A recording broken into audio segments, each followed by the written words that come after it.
പ്രിയപ്പെട്ടവരെ, reporter breaking. Maharajas college mark list വിവാദത്തിലെ ഗൂഢാലോചന കേസിൽ SFI മുൻ സംസ്ഥാന സെക്രട്ടറി PM ആർഷോയുടെ ആരോപണം ക്രൈംബ്രാഞ്ച് തള്ളി. ഗൂഢാലോചനയ്ക്ക് തെളിവില്ല, സംഭവിച്ചത് സാങ്കേതിക പിഴവാണ്. ആർഷോയുടെ പരാതിയിൽ ചുമത്തിയ കുറ്റങ്ങൾ നിലനിൽക്കില്ലെന്നാണ് ക്രൈംബ്രാഞ്ചിന്റെ കണ്ടെത്തൽ. KSU സംസ്ഥാന പ്രസിഡന്റ് അടക്കം 4 പേരെയും പ്രതിപ്പട്ടികയിൽ നിന്ന് ഒഴിവാക്കി കോടതിയിൽ റിപ്പോർട്ട് നൽകും. കേസ് രജിസ്റ്റർ ചെയ്ത് 2 വർഷം കഴിയുമ്പോഴാണ് അന്വേഷണ റിപ്പോർട്ട് പുറത്തുവരുന്നത്. SS ശരൺ കൂടുതൽ വിവരങ്ങളുമായി. ശരൺ, ആർഷോ നൽകിയ പരാതിയിൽ കഴമ്പില്ലെന്നാണോ ക്രൈംബ്രാഞ്ചിന്റെ കണ്ടെത്തൽ?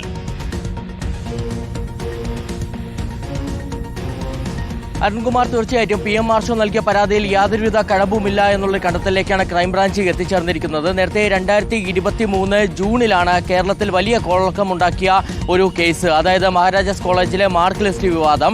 ഈ മഹാരാജാസ് കോളേജിലെ വിദ്യാർത്ഥിയാണ് PM ആർഷോ മുൻ സംസ്ഥാന സെക്രട്ടറി, SFIയുടെ മുൻ സംസ്ഥാന സെക്രട്ടറി കൂടിയാണ്.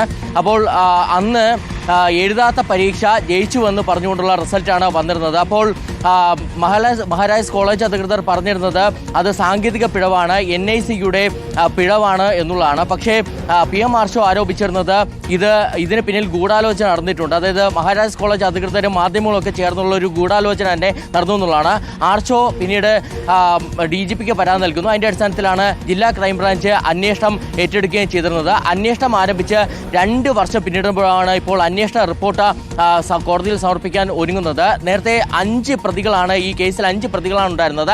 അതിൽ 1-ാം പ്രതി ആർക്കിയോളജി ഡിപ്പാർട്ട്മെന്റ് വിഭാഗം മേധാവിയായ വിനോദ് കുമാറാണ്. 2-ാം പ്രതി മുൻ പ്രിൻസിപ്പളായ VS ജോയും. 3-ാം പ്രതി KSUവിന്റെ സംസ്ഥാന പ്രസിഡന്റായ അലോഷ്യസ് സേവിയറും.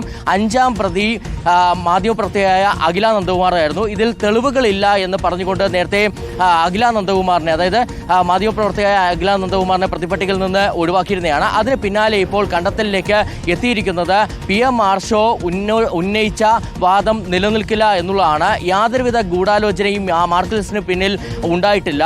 ഒപ്പം തന്നെ ഈ പ്രതികൾക്കെതിരെ ചുമത്തിയ കുറ്റങ്ങൾ നിലനിൽക്കില്ല. ഇതൊരു സാങ്കേതിക പ്രശ്നം മാത്രമാണ് ഇവിടെ ഉണ്ടായിരിക്കുന്നത്. അതുകൊണ്ട് തന്നെ ഈ പ്രതികൾക്കെതിരെ ചുമത്തിയിരുന്ന കുറ്റങ്ങൾ എന്ന് പറയുന്നത് ഈ അപകീർത്തിപ്പെടുത്തുക, ഒപ്പം തന്നെ വ്യാജരേഖ ചമയ്ക്കുക തുടങ്ങിയ കുറ്റങ്ങളാണ് ചുമത്തിയിരുന്നത്. അതെല്ലാം തന്നെ നിലനിൽക്കില്ല എന്നുള്ളൊരു കണ്ടെത്തലിലേക്കും ക്രൈംബ്രാഞ്ച് എത്തിയിരുന്നു. അതിൻ്റെ അടിസ്ഥാനത്തിൽ കൂടിയാണ് ഇപ്പോൾ ഈ ബാക്കിയുള്ള 4 പ്രതികളെയും പ്രതിപട്ടികയിൽ നിന്ന് ഒഴിവാക്കിക്കൊണ്ടുള്ള റിപ്പോർട്ട് കോടതികൾ സമർപ്പിക്കാൻ ഒരുങ്ങുന്നത്. Okay, thank you. ശരണാണ് വിവരങ്ങൾ നൽകിയത്.